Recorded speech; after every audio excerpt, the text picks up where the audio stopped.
everyone and welcome on into another Marvel CMF review. Today we're checking out part 1 of my Phase 4 series. There's two parts to this. Part 2 will be coming a bit later, and I just want to put a little disclaimer out that this was probably the first series I ever drew for CMF, so the drawings are going to be a bit more rough and look like a worse quality than the ones I have now. So now that that's out of the way, let's get on into the minifigures. Starting off the series, we have the main antagonist of WandaVision, and that is Agatha Harkness. Now, the series was meant to be kind of like an additional series to the actual series that came out in 2021. So I included the characters that weren't in that series. So Agatha uses the old skirt piece because I couldn't find the new piece, as well as she has the ripped cape. She also has Queenie's head from the Harry Potter CMF series. She also comes with some long, kind of messy hair, as well as a Power Blast piece in purple. She also comes with the Darkhold, which has a little piece of paper on the inside. She also has printing on the legs, as well as torso and some side arm printing. Next minifigure we have is Baron Zemo from Falcon and the Winter Soldier. He uses the collar piece that I believe was on Kraven the Hunter, as well as he has the goon gun in black. He also uses all new printing from the legs, torso, arms, and head. Continuing with the Falcon and the Winter Soldier minifigures, we have John Walker. This one's a bit different from the one that I had in my display model, as the other website that I was using to build it didn't have the helmet. He comes with an all-new shield print, as well as a little syringe piece replicating the super soldier serum. He also comes with Captain America's cowl piece with a new print, as well as an all-new face print, as well as torso print.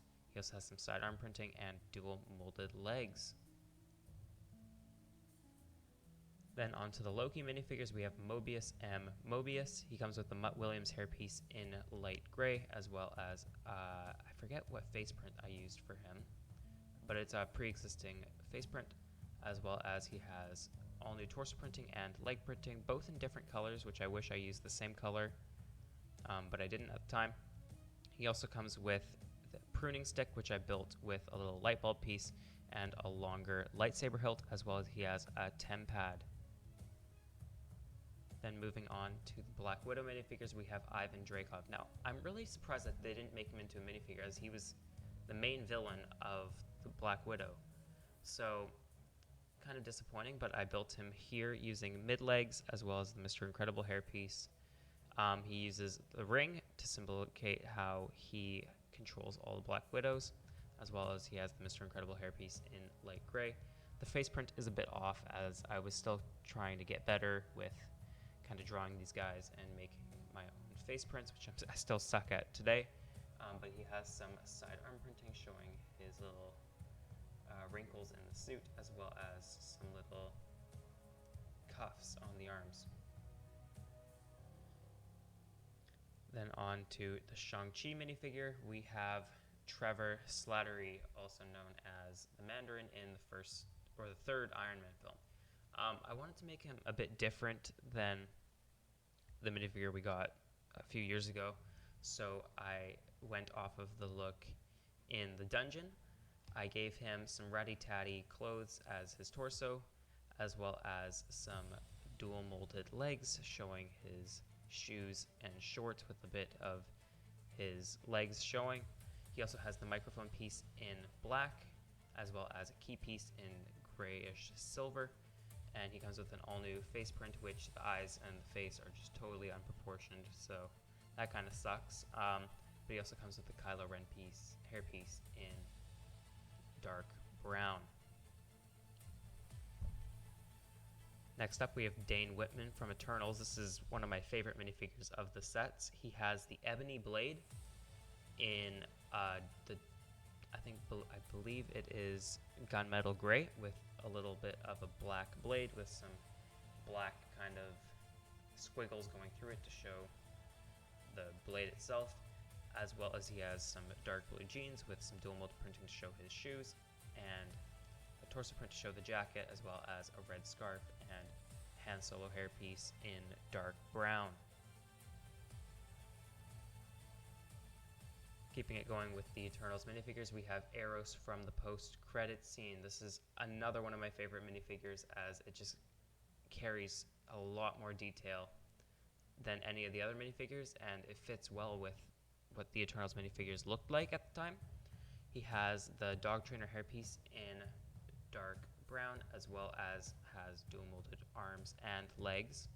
Printing carries on from torso down to the legs, as well as he has 2 power blast pieces in yellow.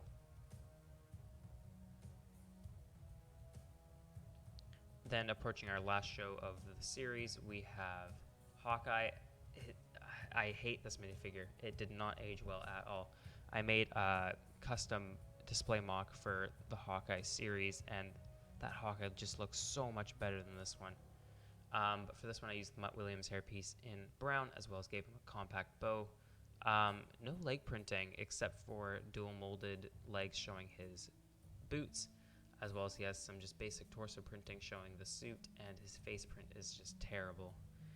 But that's the best I could do it at that time. Then moving on to the main villain. In Hawkeye, we have Kingpin. This is another one of my favorites from the series.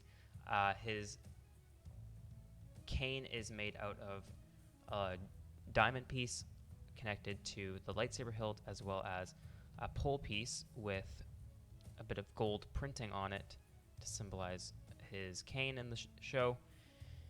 He also has an overcoat in white with a red kind of Hawaiian shirt with some white flowers underneath, which I think turned out incredible. The printing also carries down onto his legs. He also comes with a fedora piece, which is dual molded. It has a bit of red as well as the white fedora itself, and he has an all new face print. Then the second to last minifigure, we have Andrew Garfield's Spider-Man.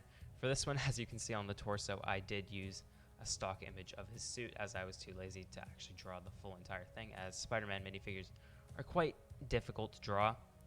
But I gave him the essential Spider-Man pieces, as well as some dual molded arms and legs, and the face print is all new. And finally in the series, we have Electro. Electro has one of the best builds in this series. He has dual molded arms and legs showing his fireman suit, as well as has the arc reactor as an accessory, as well as it is on his chest. Electro also comes with the neck attachment that was used for the Falcon in translucent white, as well as has some little attachments that allow you to attach the little clips to it to symbolize the electricity coming off of him.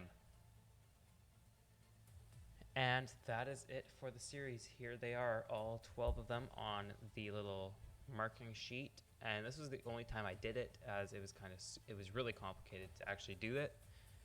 So it won't be happening again. This was just my first attempt at it. And here they all are on display in front of the Marvel Studios logo.